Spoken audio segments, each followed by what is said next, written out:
This is Shawn Heflick, and you're listening to Her Per Parade.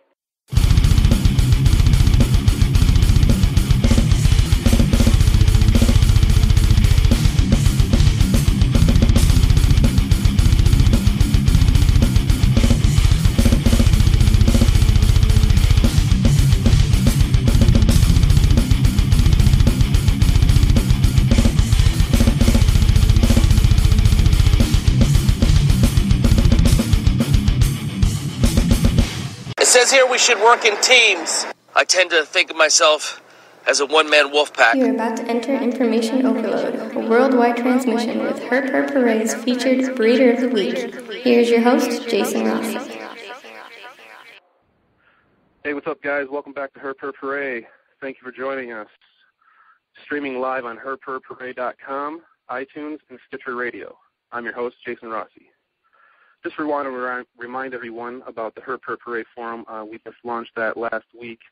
So if you just go on over there and register and share, it's just that easy. Help us grow this thing, and it's for you guys, the user. So, again, we are also starting a monthly newsletter. So we'll be looking for writers and editors. So go on over to herperparade.com and drop us a line, and we'll be sure to hook you up. All right, on with the show. This week's featured breeder of the week is an explorer, conservation biologist, and a wildlife expert. He's been to amazing places and multiple TV shows and publications. He is also one of the hosts of Python Hunters. Shawn Heflick is this week's special guest. Shawn, welcome to Her Per Parade. Hey, thanks for having me. Awesome. Well, thank you for coming on. I really appreciate it. Yeah, no, good stuff. Awesome. Well, we had Greg on last week. I'm not sure if you knew that, but he informed us of that they were not picking up Python Hunters again for another season. So what is your take on that? What do you feel on the decision that they made? Oh, well, we're pretty sure what happened. I'll just put it right out there. It's, our production company made a huge mistake. You don't do what they did to a major broadcaster and expect things to go on, all nice and sugary. But which is unfortunate. But in the overall scheme of things, that's life, and that's the industry sometimes. It's they kind of bit the hand that fed them, and ultimately, we pay the price for it. But it is what it is, onward and upward, and we'll see where it takes us. Awesome. So what do you feel like the future is for reptile breeders and reptile enthusiasts? Do you think everything's all hunky-dory, or do you think, we got to fight against us, or what do you think our current situation is? Well, obviously, over the last several years, you've got a lot of organizations that are coming at us. HSUS and PETA are two big ones. And ultimately people need to remember their goal and make sure that people realize what their ultimate goal is. Their ultimate goal is not just reptiles. It's not just big constrictors. Their ultimate goal is the ending of all pet keeping, not only in America but throughout the world. They don't want you to have a cat. They don't want you to have a dog. They don't want you to have a bird, a goldfish, nothing. And we're the low-hanging fruit because a lot of people don't understand reptiles. They don't understand, anything that doesn't mirror them with, it's furry and it suckles from a teat, a mammary gland like we do when we're young. And we don't recognize that in a snake. They've had a bad PR manager for a long time, the whole Garden of Eden and the serpent, and the forbidden fruit. That's unfortunate because obviously we know animals carry out in the ecosystem. They have intrinsic value like every living thing. They're not the monsters that they're portrayed to be. They're just living out their life, doing what they do, which is to acquire food, to reproduce. But culturally, we've got a lot of issues with snakes in general, and reptiles as well, because, they are scaly and people call them cold-blooded and they don't understand them. So I think that we should look downstream. We know that the fight is going to have to be continued. And our biggest weapon that we have is to continue to educate people.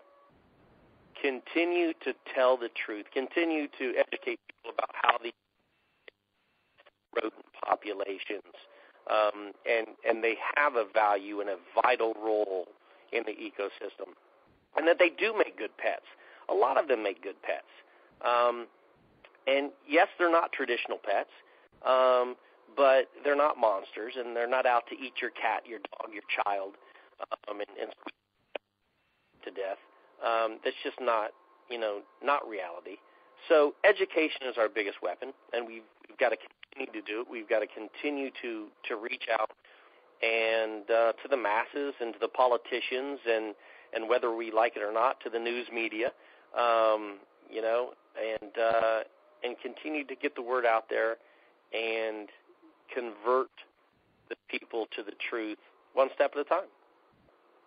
Yeah, it's just amazing how I'll tell somebody that that's what their main goal is, to take all pets away, and they look at me like I'm crazy, like, why are they going to do that? They can never do that, it's just, 9 times out of 10 that's the look I get, but there are a few people out there that do understand it's usually us, the reptile enthusiasts, because we are the ones fighting right now. Yeah, and it's, and what it has to be is a concerted effort.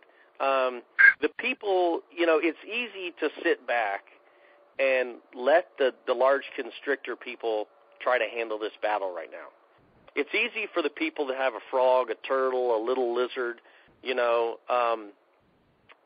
that feel like they're not affected, to sit back and say, that's not my fight. But guess what? It's a slippery slope. So first the large constrictors, and then the monitor lizards, and then the larger lizards like the iguanas, and so forth and so on, until they're all gone. So every single person that keeps a reptile or an amphibian, or just admires them, or possibly in the future would like to have one, or understands their intrinsic value and their value as a pet, their value as a companion, needs to join in this fight. And that's what it is. Let's be honest. It's a fight. It's on. And until we can bring in the masses that are out there, the hundreds of thousands of people that keep reptiles and amphibians, until we can do that, it is going to continue to be an uphill battle. Everyone's so complacent, busy with work and their family, and, just not having time, I guess. Well, and that's an easy out, but I don't accept that, because those are the first people that when something happens to them, they cry, poor me. If I could give one message to the reptile and amphibian community, it's get off your butt. I'm blessed in that the fact that I have been able to live my childhood dream. I mean, my wife still accuses me of being that 7-year-old boy just running amok in the fields, right, and having a good time. And, reptiles, whether it be on a science level or biology level, or just privately keeping them and breeding them and enjoying them, have given me a lot in my life. I've gained a lot from that and those relationships.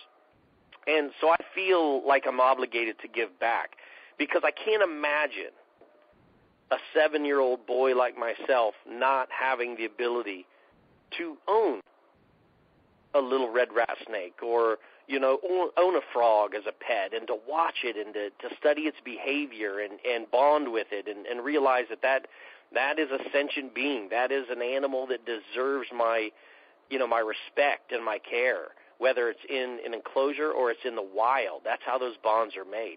And I can't imagine there being a day when in America you can't do that. So, that's what I'll continue to do, is to educate people, whether it's all the way up to Congress like I've done multiple times, or it's here locally, or even just somebody on the street, or a yahoo that swerves to hit a snake. And if I can get them to pull over, we'll have a little bit of a dressing down. And that's how it works. And every single person out there has that ability. Even if you're a little kid, you have the ability to educate your grandparents, to your aunt and your uncle, your cousins, even your parents maybe, about these wonderful and magnificent animals. And that's what it's going to take.